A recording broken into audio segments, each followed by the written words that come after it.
So ఇలాంటి ఆలోచన చాలా మందికి ఉంటుంది. అది ఆ ఆలోచన అట్లా ఉండడానికి బేసిక్ కారణం ఏంటి అంటే in day to day life ఒక 25-year-old ఒక 26-year-old-కి their immediate preferences is what they are able to do this month this week today నేను ఏం చేస్తున్నాను అంటే మనకి షార్ట్ టైం గ్రాటిఫికేషన్ కి బాగా అలవాటు పడిపోయాయి. ఫ్యూచర్ గురించి ఆలోచించే అంత ఓపిక మనకు లేదు. మీరు ఇప్పుడు మనం ఎలక్షన్ టైంలో యూఆర్ ఆస్కింగ్ మనం ఓటు వేయట్లేదు కదా వీళ్ళకి ఇట్లా లేదా అని. వాళ్ళ పర్సనల్ లైఫ్స్ లో కూడా ఎంతమందికి where am I going to be 5 years down the line అన్నది వాళ్ళకి తెలుసా, 10 years డౌన్ ద లైన్ నేను who I am going to be అన్నది తెలుసా. అంత ఆలోచన ఉండకపోవచ్చు కాబట్టి చాలా మంది కూడా దీని వాల్యూ అర్థం చేసుకోకపోయింటారు. బట్ వాళ్ళకి తెలియాల్సింది ఏంటి అంటే ఒకప్పుడు ఇక్కడ ఐటీ ఇండస్ట్రీ లేదు హైదరాబాద్లో, ఇవాళ ఐటీ ఇండస్ట్రీ ఉంది. దానికి మీరు ఓటు వేసినా వేయకపోయినా ఎవరో వెళ్ళి ఏదో ఒక పార్టీకి ఓటు వేసారు కాబట్టి ఇవాళ ఇక్కడ ఇన్ని జాబ్ ఆపర్చునిటీస్ వచ్చాయి. So it's almost like especially మనం ఈ లాస్ట్ 5 yearsలో ప్లాంట్ ట్రీ అని డ్రైవ్ చేస్తున్నారు కదా. వెన్ యూ ప్లాంట్ ట్రీ అది పెరిగేంత వరకు దాని పండ్లు నువ్వు తినగలుగుతావో లేదో, దాని నీళ్ళలో నువ్వు కూర్చుంటావో లేదో నీకు తెలియదు. But still you're planting a tree ఎందుకంటే you're doing it for the society. At the same time ఇవాళ ఒక మేనిఫెస్టోలో ఒక పలానా పార్టీ కావచ్చు ఏదన్నా మీ చాయిస్ ఆఫ్ పార్టీ మేనిఫెస్టోలో నాకు ఇందులో ఏముంది అని చూసుకొని ఏమైనా లేకపోయినా మీరు ఓటు వేయాలి. ఎందుకంటే for the same reason why especially 5-8 yearsలో we see a lot of young people planting trees. You will never know మీరు ఎక్కడో మన ఓఆర్ఆర్ దగ్గర ట్రీ ప్లాంట్ చేస్తే వీకెండ్ కాదు ఇయర్కి ఒకసారి కూడా నువ్వు ఆ ట్రీ పెరిగిన తర్వాత వెళ్ళి కూర్చోవు దాని కింద. బట్ అక్కడ రోడ్డు మీద వెళ్ళే వాళ్ళకి సహాయపడుతుంది, జనరల్ ఎన్వైరన్మెంట్కి సహాయపడుతుంది. అట్లానే మీకు కాకపోయినా సొసైటీ మీరు వేయాలి. ఎందుకంటే రేపు ఎప్పుడో ఒకప్పుడు మేనిఫెస్టోలో మళ్ళీ ఇట్లా జాబ్ ఆపర్చునిటీస్ కానివ్వండి ఆర్ ఒక కొత్త ఎస్సీజీ ఆర్ ఎస్పెషల్లీ యూత్ కి it is all about what opportunities I'm getting so that I can stay in this. మీరు ఇలా అంటే నాకు ఒక ఉదంతం గుర్తొస్తుంది. మీరు కేవలం ఈ బెనిఫిట్స్ కోసం ఎవరికో జరిగే మంచి కోసం ఆలోచిస్తున్నారు. ఇది పక్కన పెడితే ప్రమాదం కూడా పొంచి ఉంటుంది కదా వేయకపోతే. మీకు పార్టిషన్ టైంలో 46-47లో సియాల్కోట్ అని మన Punjab border and Pakistan Srinagar border లో ఒక ప్లేస్ ఉంది. ఆ ప్లేస్ లో నిజానికి హిందూ ఓటర్స్ ఎక్కువ. కానీ ఆ రోజు ఏమైందంటే ఓటు వేయడానికి ముస్లిం ఓటర్స్ పోటెత్తి వెళ్ళారు. వీళ్ళు ఓటు వేయడానికి వెళ్తే ఇప్పట్లా లేదు కదా, వెయిట్ చేయాలి. అంతసేపు ఎవరు వెయిట్ చేస్తారని చెప్పి వెనక్కి వచ్చేస్తే హిందూ ఓటర్స్ ఎక్కువైనా కూడా ముస్లిం ఓటర్స్ డామినేషన్ ఎక్కువ వల్ల సియాల్కోట్ మనం కోల్పోవాల్సి వచ్చింది పార్టిషన్ లో. సియాల్కోట్ ఎంత బిజినెస్ సెంటర్, ఇప్పటికీ క్రికెట్ బ్యాట్లు ఎన్ని స్పోర్ట్స్ గూడ్స్ సంబంధించిన అన్ని కూడా అదే సెంటర్ ఈ చుట్టుపక్కల మిడిల్ ఈస్ట్ ఏరియాకి అంతటికి. సో అది మనం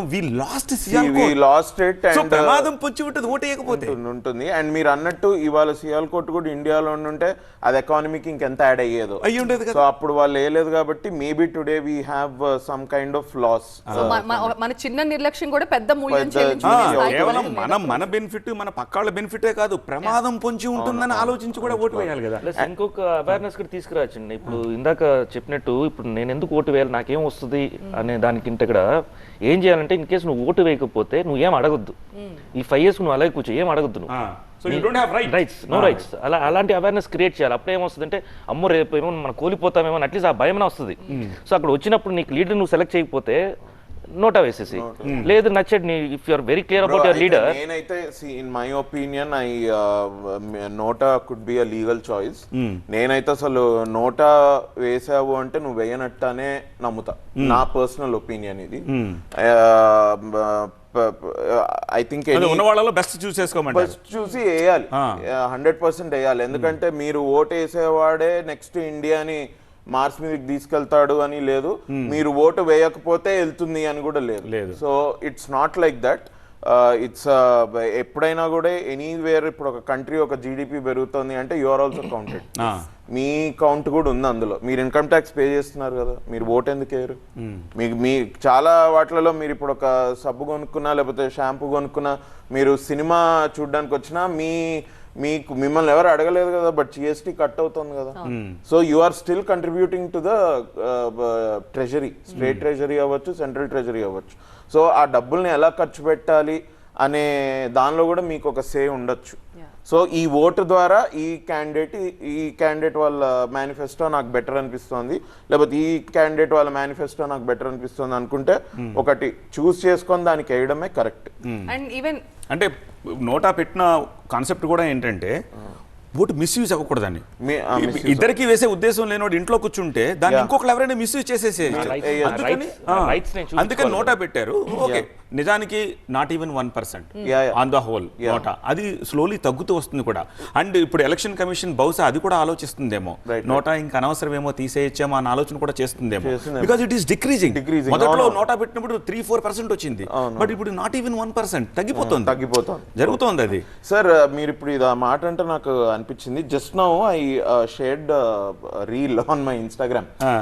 some lady was talking about, మీరు ఇప్పుడు పోలింగ్ స్టేషన్ కి వెళ్ళారు, మీ పేరు మీద ఓటు ఇంకెవరో వేసేసారు, ఇప్పుడు మీరు ఏం చేయాలి? సో ప్రిసైడింగ్ ఆఫీసర్ దగ్గరికి వెళ్ళి ఆయనని ఛాలెంజ్ చేయొచ్చు. సో నాకు I don't know, that was new information. Challenge vote, tender vote ఉన్నాయి. మిస్యూజ్ అయితే ఏం చేయాలి అనేది ఉంది.